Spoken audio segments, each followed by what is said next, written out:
Kim Tae-ho wiped the thick black grease from his weathered hands, the familiar smell of plasma coolant filling his nostrils. The mining station's power core hummed with renewed life after his careful adjustments. At 58, every joint in. His body ached from years of crawling through maintenance tunnels, but the work kept his mind quiet. That's all he wanted these days, quiet. The remote colony of Heaven's Rest stretched out before him through the shop's grimy window. Purple clouds drifted lazily across an alien sky, casting strange shadows on the crystalline mountains that rose like frozen lightning in the distance. This wasn't Earth, but it felt more like home than anywhere he'd been in 30 years. His repair shop sat at the very edge of the settlement, a deliberate choice. The metal building was cramped and cluttered, filled with spare parts, diagnostic tools, and the constant hum of machinery. Plasma conduits sneaked across the ceiling like metallic veins, and the air recyclers wheezed with each breath they took. It wasn't much, but it was his. The locals had accepted him without question when he'd arrived 5 years ago. They called him the miracle worker, the man who could fix anything with spare parts and determination. When the atmospheric processes broke down, threatening to poison the air everyone breathed, Tae-ho had them running in hours. When the fusion reactors started overheating, he'd crawled into the radioactive core chamber and made repairs that should have been impossible. How do you know so much about military equipment? Young colonists would ask when he serviced their salvaged defense jets or repaired combat vehicles left over from the border wars. Tae-ho would just shrug, his dark eyes never quite meeting theirs. You pick things up, he'd say, then charge them half the standard rate. Money wasn't why he did this work. The truth was buried beneath the long sleeves he wore even in Heaven's Rest's sweltering heat. His left forearm bore a tattoo that would make hardened soldiers step back in shock. Intricate geometric patterns that formed a symbol known only to the galaxy's most classified military files. But nobody here would recognize it. Nobody here knew that the quiet mechanic who fixed their water purifiers had once been something else entirely. As the twin suns began to set, painting the sky in shades of amber and violet, Tae-ho cleaned his tools with the same methodical precision he'd once used to clean his weapons. Each wrench, each scanner, each diagnostic probe had its place. Order from chaos. That's what kept him sane. The colony's main street buzzed with evening activity as he locked up his shop. Children raced between the prefab buildings, their laughter echoing off the metal walls. Their parents called them in for dinner. The smell of synthesized protein and real vegetables drifting from kitchen windows. Somewhere, a street musician played a haunting melody on a flute made from Andromedan crystal. This was what he'd fought for. This simple, beautiful, ordinary life. Tae-ho walked slowly through the settlement, nodding to neighbors who waved from their doorways. Mrs. Chen from the general store called out her thanks for fixing her inventory scanner. The Hendersons waved from their garden, where they were growing real tomatoes in the alien soil. A group of teenagers showed off their repaired hoverbikes, the machines purring with perfectly tuned engines. None of them knew, none of them could imagine that their quiet mechanic had once moved through the darkness between stars, hunting things that hunted humanity. They didn't know that his hands, now stained with honest grease, had once been instruments of precision death. They couldn't see the scars hidden beneath his work clothes, each one a story of survival against impossible odds.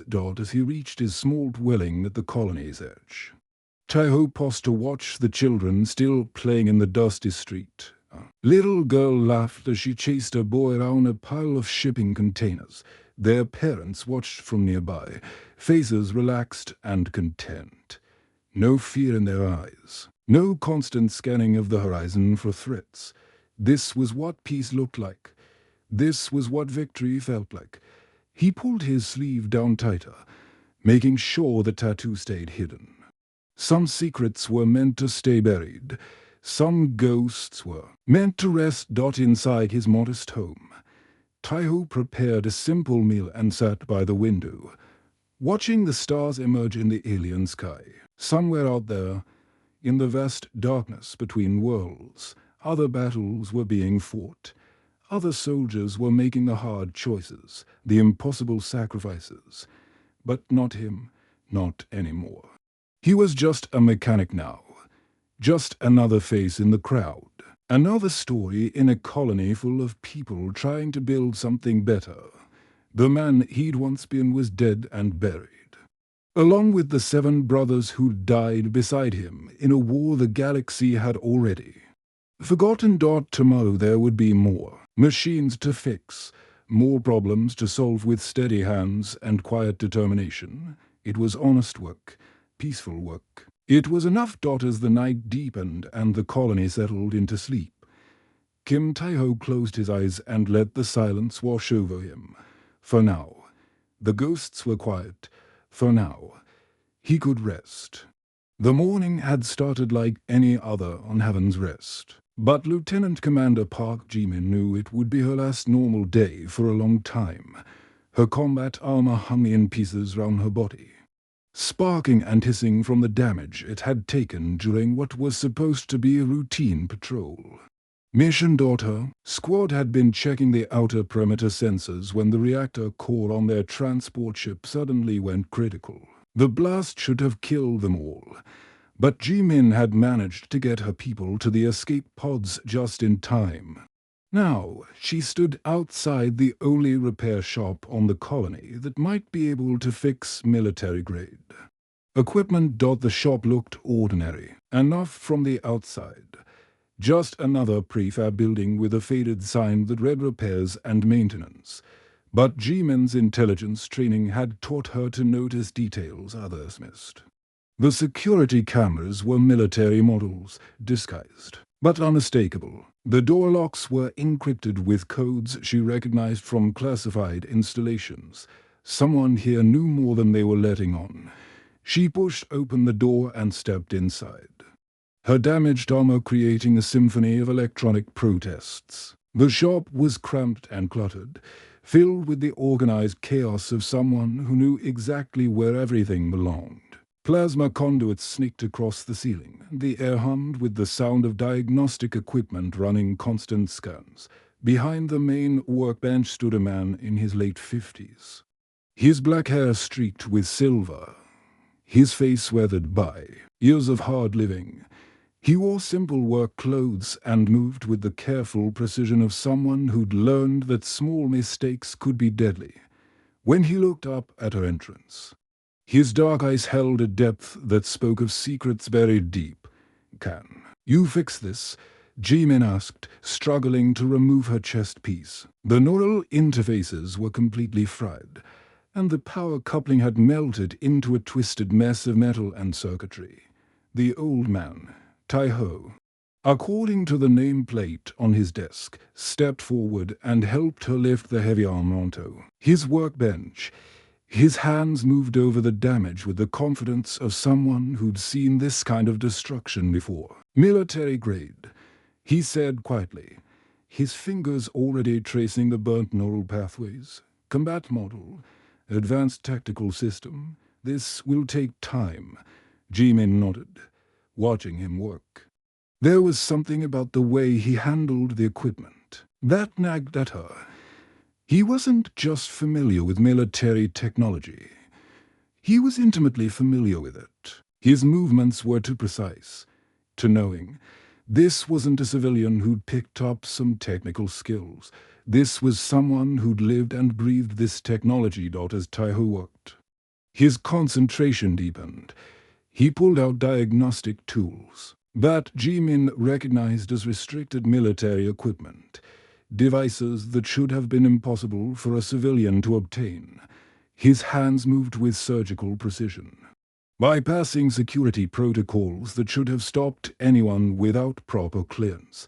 The shop fell silent except for the hum of machinery and the occasional spark from damaged circuits. Ji-min found herself studying the man more carefully. the way he carried himself, the unconscious alertness in his posture. The small scars on his hands that spoke of combat training, everything about him screamed. Military. Then she saw it as. Taiho reached for a specialized tool. His sleeve rolled up slightly, revealing the edge of something that made her blood run cold. She caught just a glimpse of interlocking geometric patterns, angular lines that formed a symbol she'd seen only in the most classified files, the mark of the Shadow Division. Jimin's training kicked in immediately. Her mind raced through everything. She knew about that symbol. Only 8 men in human history had ever worn that tattoo, and according to every military record she'd ever seen, they were all dead. The Shadow Division had been humanity's most elite special forces unit, sent on missions so classified that their existence was barely acknowledged even in top-secret documents.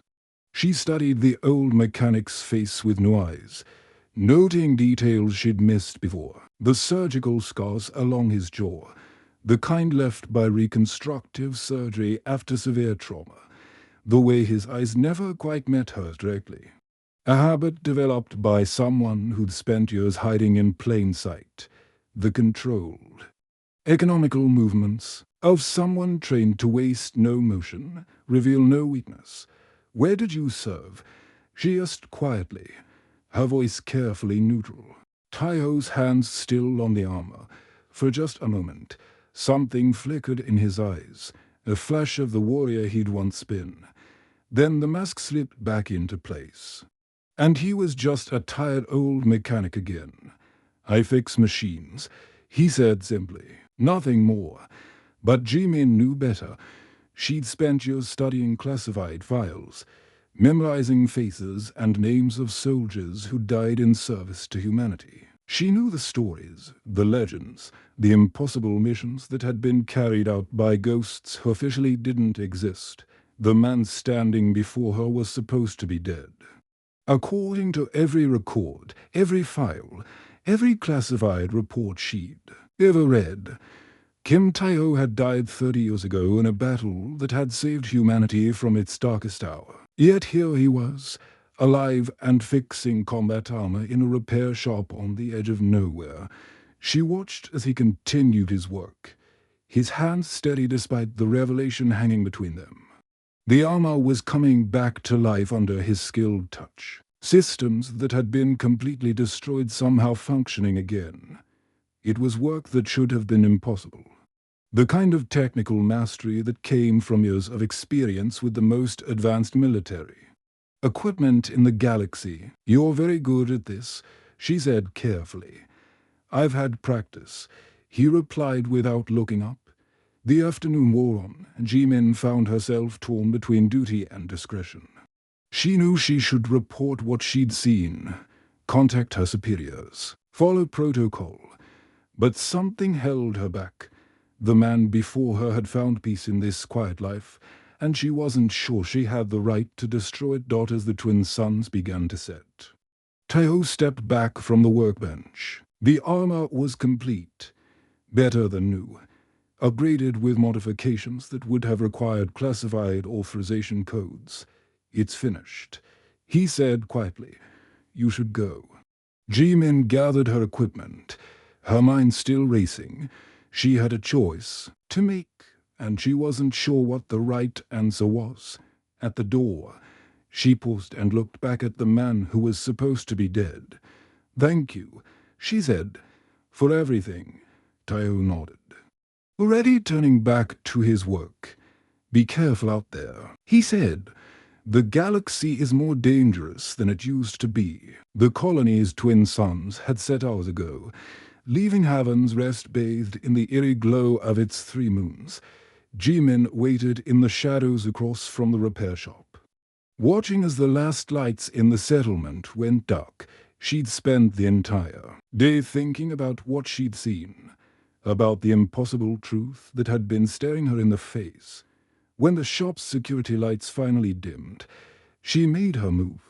The lock on the back door was military-grade, but Jimin had expected that. Her Navy intelligence training had taught her to bypass most security systems, though this one was more sophisticated than anything she'd encountered. It took her nearly 20 minutes to crack the encryption, and even then she suspected Taiho had known she was coming. Inside, the shop was lit only by the soft glow of diagnostic equipment and the ambient light from the power cores. She found him at his workbench, methodically cleaning his tools with the same precise movements she'd observed earlier. Each instrument was inspected, cleaned, and placed in its exact position. It was the ritual of a soldier, not a mechanic. "I wondered when you'd come back," he said without looking up.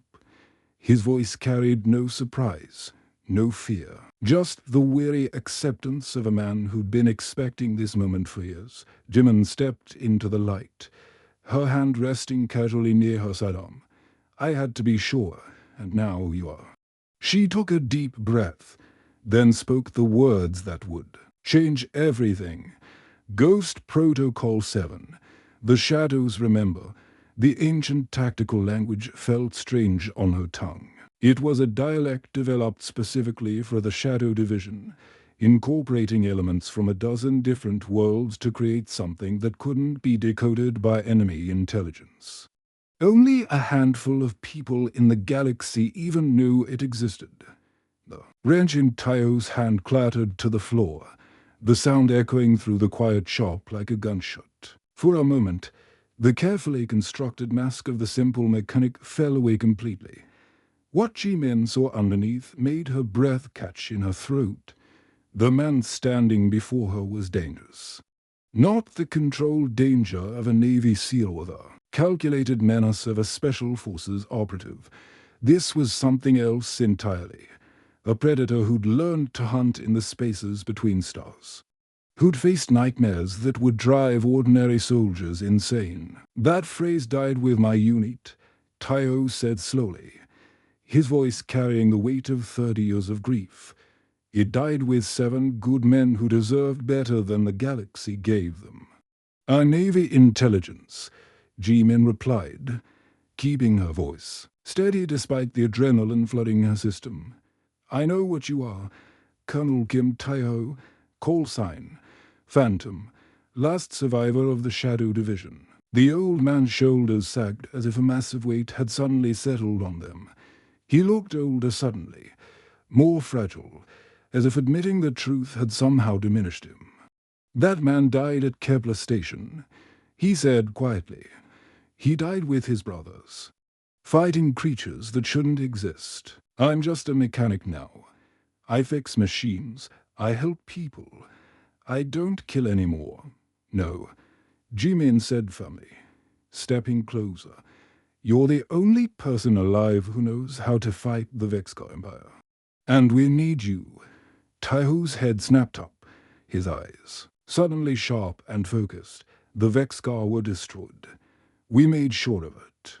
7 of the best soldiers humanity ever produced gave their lives to make sure those things could never threaten anyone longer." "In their back," Jimin said, and watched as the color drained from his face. "And this time, they're not interested in conquest. They want extinction." The silence that followed was deafening. Taiho stared at her for a long moment, then slowly sank onto a work stool, his hands trembling slightly. "That's impossible," he whispered. "We destroyed their home world. We wiped out their entire fleet. We made sure." "The intelligence reports started coming in 3 months ago," Jimin continued. "Ships disappearing along the outer rim. Colonies going dark. At first, Command thought it was pirates or raiders. But then we found the survivors. The Vexkar aren't just killing anymore. They're experimenting, testing new bioweapons, new forms of psychological warfare. They're studying us, learning from us. The few people who've escaped their attacks all tell the same story. Creatures that look like nightmares made flesh. Technology that adapts and evolves in real time." Taiho closed his eyes. and G-Men could see him reliving memories he'd spent decades trying to forget. We call them the crawlers, he said quietly. They could change their shape, adapt to any environment. They fed on fear as much as flesh. We thought we'd seen the worst of them. You haven't seen anything yet, G-Men said. The new ones are worse. They've learned from their defeat.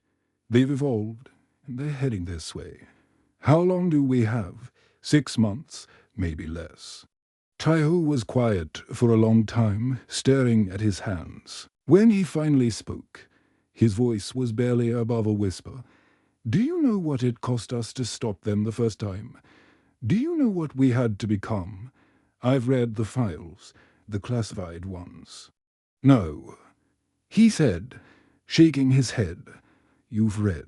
The sanitized versions, the ones that make it sound like we were heroes. The truth is darker, much darker. He stood up slowly, moving to a locked cabinet at the back of the shop. Inside, G-Men caught a glimpse of equipment that made her blood run cold. Weapons that had been banned by every civilized government in the galaxy. Technology that pushed the boundaries of what was considered human. We didn't just fight monsters, Taiho continued. We became monsters. We let them change us, corrupt us, turn us into something that could stand against them. 7 men went into that final battle. Only one came back, and he wasn't really human anymore. But you won, G-Men said desperately. You saved everyone. Did we? Taiho turned to face her, and she saw something in his eyes that made her step back. Or did we just buy time? Did we just delay the inevitable? I don't know, she admitted. But we have to try. There are billions of people counting on us. On us. Taiho laughed bitterly. You mean on me, the ghost who should have stayed dead. Yes, G-Men said without hesitation. Because you're the only one who knows how to fight them. You're the only one who's faced them and lived. Taiho stared at her for a long moment, then looked round his shop. At the simple tools, the honest work, the peaceful life he'd built from the ashes of war. If I do this, he said slowly, if I become that man again, there's no going back. The Phantom doesn't retire twice. I know, and you're asking me to train others. To create new monsters to fight the old ones. If that's what it takes, Taiho nodded slowly, then walked to the cabinet and pulled out a piece of equipment G-Men didn't recognize. It looked like a helmet, but covered in neural interfaces and quantum processors. Then we'd better get started, he said, because if the Vexcar are really back, we're going to need all the monsters we can get. The underground bunker stretched out like a metallic cathedral beneath Heaven's Rest, its walls lined with quantum processors and holographic displays that cast an eerie blue glow across everything. G-Men had led Taiho through a series of hidden passages that began behind his own repair shop, passages he'd never known existed. The Navy intelligence network had been watching him for years, preparing for this moment. How long has this been here? Taiho asked, his voice echoing in the vast space. Since you arrived on Heaven's Rest, G-Men replied, her fingers dancing across control panels. We've been monitoring Vexcar activity for decades. When the first signs appeared, we knew we'd need you. The main holographic display flickered to life, showing a 3-dimensional map of the galaxy's outer rim. Red markers indicated the locations of attacks, and Taiho felt his stomach drop as he counted them. Not 3 colonies, 17. The public only knew about the ones that couldn't be covered up. Sweet mother of stars, he whispered. The first image showed New Harmony, a mining colony that had housed 50,000 people. The satellite footage revealed buildings that looked perfectly normal from the outside. But when the camera zoomed in, Taiho could see the truth. Every window was dark. Every street was empty. Not a single sign of life remained. They went dark 3 weeks ago, Jimin explained. The distress signal lasted exactly 47 seconds, then nothing. The next image was worse. Prosperity Station, a massive space dock that served as a hub for civilian and military traffic. The station was still there, still functioning, but it was completely empty. Ships docked and undocked automatically, guided by computer systems that continued their programmed routines while their human operators had simply vanished. No bodies, Taiyo observed grimly. No signs of struggle, just like before. The Vexcar have perfected their harvesting techniques, Jimin said. They don't just kill anymore, they consume. Every person, every piece of biological matter, absorbed into their collective consciousness. The tactical display shifted, showing attack patterns that made Taiyo's blood run cold. The Vexcar weren't just randomly attacking colonies. They were systematically working their way through human space, creating a growing dead zone where nothing lived. They're building something, he said quietly. These attacks aren't random. They're gathering resources. Our analysts think they're preparing for a final assault on Earth itself. Jimin confirmed. But first, they need to eliminate any potential resistance. The display changed again, showing current military deployments. Human fleets were spread thin across the galaxy, trying to protect thousands of worlds with forces that were already stretched to their limits. The Vexcar were picking off isolated colonies one by one, avoiding direct confrontation with major military installations. Our conventional forces can't touch them, G-Men continued. They adapt to our weapons faster than we can develop new ones. They predict our tactics, counter our strategies. Every battle we fight, we lose more ground. Taiyo studied the data with growing horror. The Vexcar had learned from their previous defeat. They'd evolved, become smarter, more cunning. The brute force approaches that had worked 30 years ago would be useless now. Show me a recent engagement, he said. The hologram shifted too. Show footage from the battle at Kepler's Edge. Human warships unleashed everything they had. Plasma cannons, quantum torpedoes, particle beams that could slice through asteroids. For a moment, it looked like they were winning. The Vexcar bioships reeled under the assault, their organic hulls burning in the void. Then the enemy adapted. The bioships began to change, their hulls shifting and morphing to deflect the human weapons. What had been vulnerable flesh became armored chitin. What had been slow, lumbering vessels became swift predators that danced between the human ships like sharks among minnows. 37 ships lost, G-Men said quietly. 15,000 people. The Vexcar casualties were 0. Taiyo closed his eyes, remembering his brothers who died fighting these creatures. Choi Dong-wook, the team's demolitions expert who could make explosives out of anything. Lee Jae-sang, their sniper, who could hit targets from impossible distances. Park Min-ho, their medic, who'd saved them all more times than he could count. We sacrificed everything to stop them, he said, his voice thick with emotion. 7 good men died so humanity could live, so children could play in the streets without fear, so people could build lives and have families and dream of better tomorrows. And now their sacrifice means nothing if we can't stop them again, Jimin said firmly. The weight of decision pressed down on Taiyo's shoulders like a physical force. He thought of the children he'd seen playing in Heaven's Rest that very morning. Their laughter, their innocence, their complete faith that the adults would keep them safe.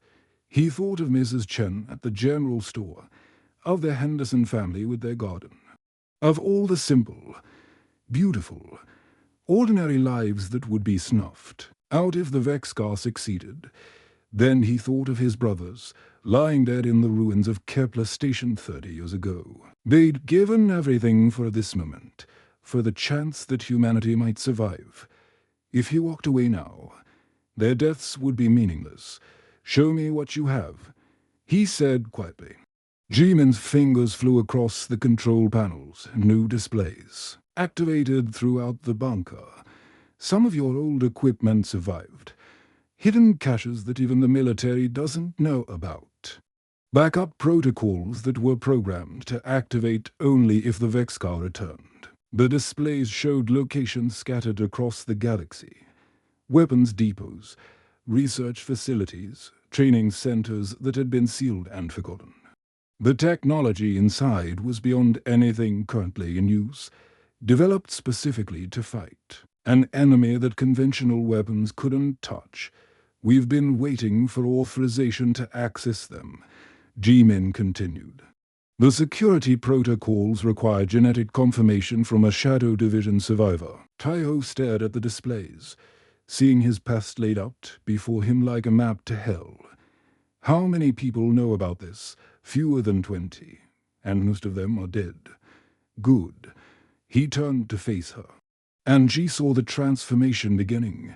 The tired old mechanic was fading away, replaced by something harder, more dangerous. "Because we're going to need absolute secrecy if we're going to have any chance of stopping them.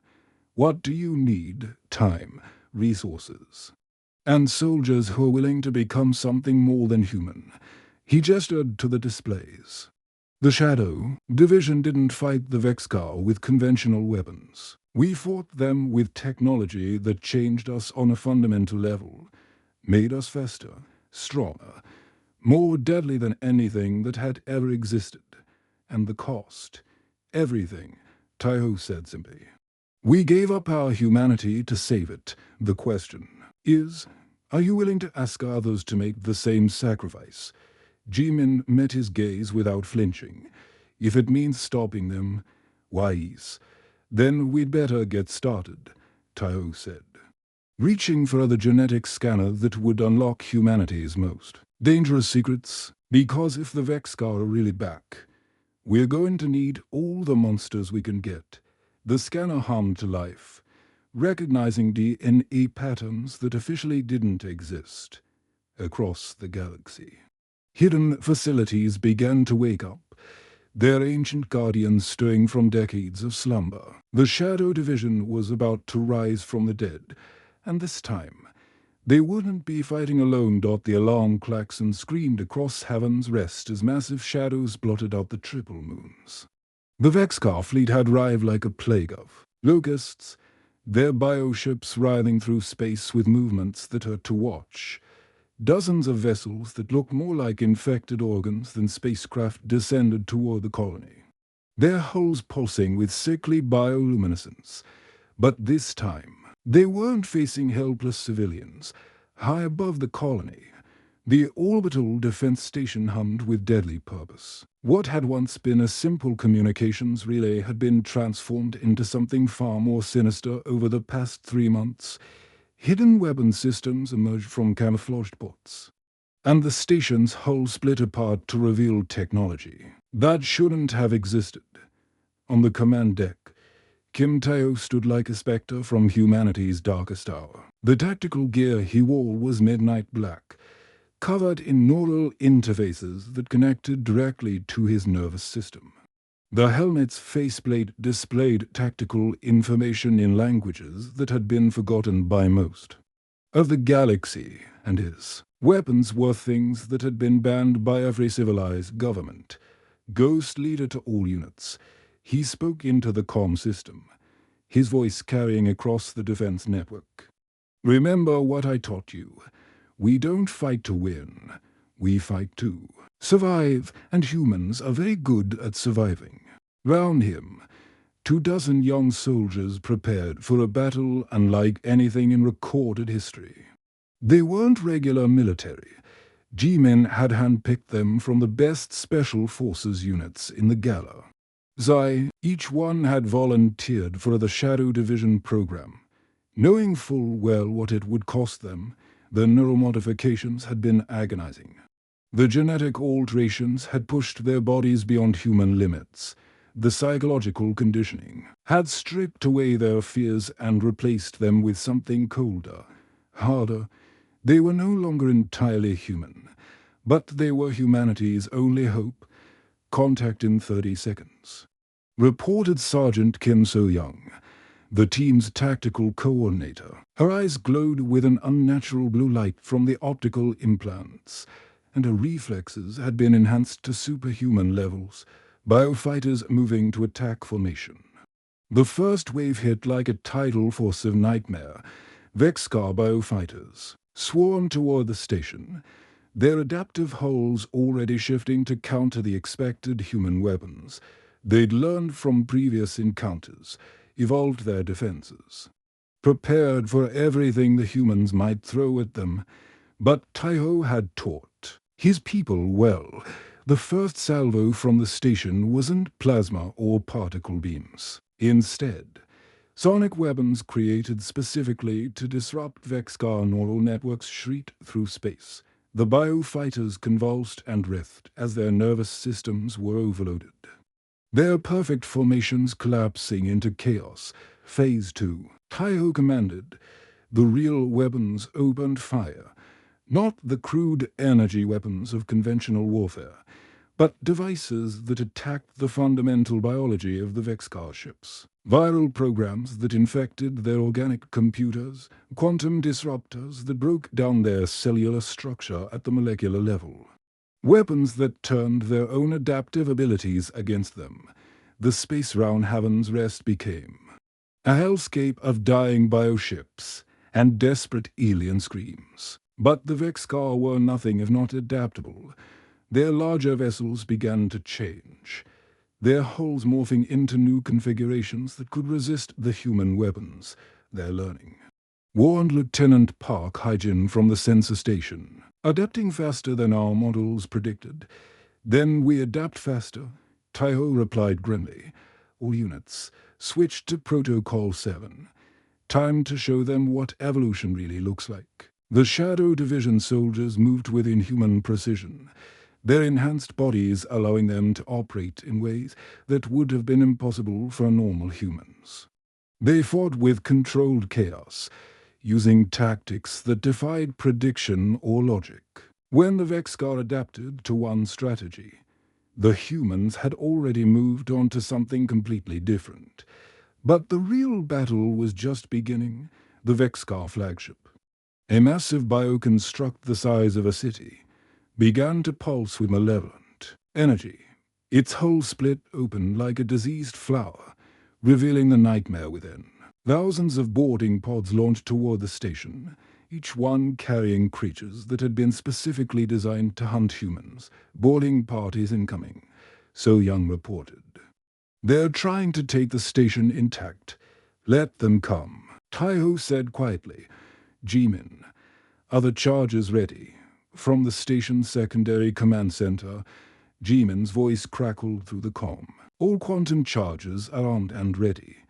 But Taiho, if you trigger them, I know. He checked his weapons one final time, then looked at his team.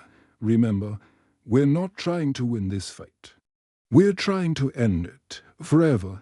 The Vexcar boarding pods struck the station like meteors, their biomechanical holes boring through the armor plating. Immediately, the corridors filled with creatures that looked like they'd been torn from humanity's worst. Nightmares, spider-like beings, with razor-sharp claws, shapeshifters that could mimic human appearance, hive minds that coordinated their attacks with terrifying efficiency. The Shadow Division met them head-on. The battle through the station's corridors was brutal beyond description. Human soldiers with enhanced reflexes and alien weapons fought. Creatures that had evolved specifically to kill their species, the air filled with the sound of energy weapons, inhuman screams, and the wet sounds of biological combat. But Taiho had a different mission. While his team held the station, he and a small squad fought their way to the docking bay where a stealth ship waited. Their target wasn't the station. It was the Vexcar flagship itself. Ghost leader to Phantom Squad. He transmitted as they launched into the chaos of the battle. "We're going to cut the head off the snake." The stealth ship slipped through the battle like a shadow, its experimental cloaking system hiding it from Vexcar sensors. As they approached the massive flagship, Taiho could see the true horror of what they were facing. The ship wasn't just a vessel. It was a living entity, its hull pulsing with veins and neural networks that spread across its surface like a disease. Docking successful, reported Corporal Lee Minchon, the team's infiltration specialist. But the ship's internal defenses are already adapting to our presence. Then we move fast, Taiho replied. The interior of the Vexcar flagship was like stepping into the digestive system of some cosmic horror. Or the corridors were lined with organic matter that pulsed and writhed, and the air was thick with spores that tried to invade their respiratory systems. Only their enhanced biology and sealed suits kept them alive. They fought their way through waves of defenders, creatures that seemed to be grown specifically to counter human tactics. But the Shadow Division had advantages that the Vexcar couldn't predict or adapt to: weapons that attacked their enemy's biology directly, tactics that embraced chaos and unpredictability. At the ship's command center, Taiho finally faced the architect of humanity's nightmare. The Vexcar Prime was a creature of impossible horror, a writhing mass of flesh and metal that had once been dozens of different species. It had consumed entire worlds, absorbed countless minds, and grown fat on the suffering of the galaxy. When it spoke, its voice was the sound of 1,000 dying civilizations. "You should have stayed dead, human," it hissed, its multiple eyes focusing on Taiho with predatory hunger. "Your species is obsolete. We're the future. So should you," Taiho replied, his finger hovering over the detonator. Round him, his team had placed quantum charges throughout the ship's vital systems, but some ghosts don't know when to rest. The Prime lunged forward with inhuman speed, its claws reaching for Taiho's throat. But the old soldier had been expecting this. His enhanced reflexes kicked in, and he rolled aside, triggering the charges as he moved. The explosion started small, just a few quantum disruptions in the ship's biological systems. But it spread like a virus, unraveling the flagship's molecular structure from the inside out. The Prime's screams echoed through the collapsing corridors as its perfect form began to dissolve. "Ghost Leader to Haven Station," Taiho transmitted as the ship began to tear itself apart. "The shadows remember, the ghosts endure. Tell them we kept our promise." Jimin's voice crackled through the static. "Taiho, the escape pods are ready. You can still make it out." "No," he replied quietly. "This ends here. This ends with us." The Vexcar flagship died like a star-going supernova, its destruction creating a chain reaction that spread through the entire fleet. Bioships that had seemed invincible moments before writhed in agony as their shared consciousness was severed. The hive mind that had coordinated their attacks collapsed, leaving individual vessels helpless and confused. The explosion lit up the void like a new star, visible from a dozen systems. When the light finally faded, the threat was gone. The Vexcar fleet had been reduced to drifting debris, their perfect biological weapons rendered lifeless and harmless on Haven's rest. Children continued to play in the dust, never knowing that a ghost had returned from the dead to ensure their tomorrow.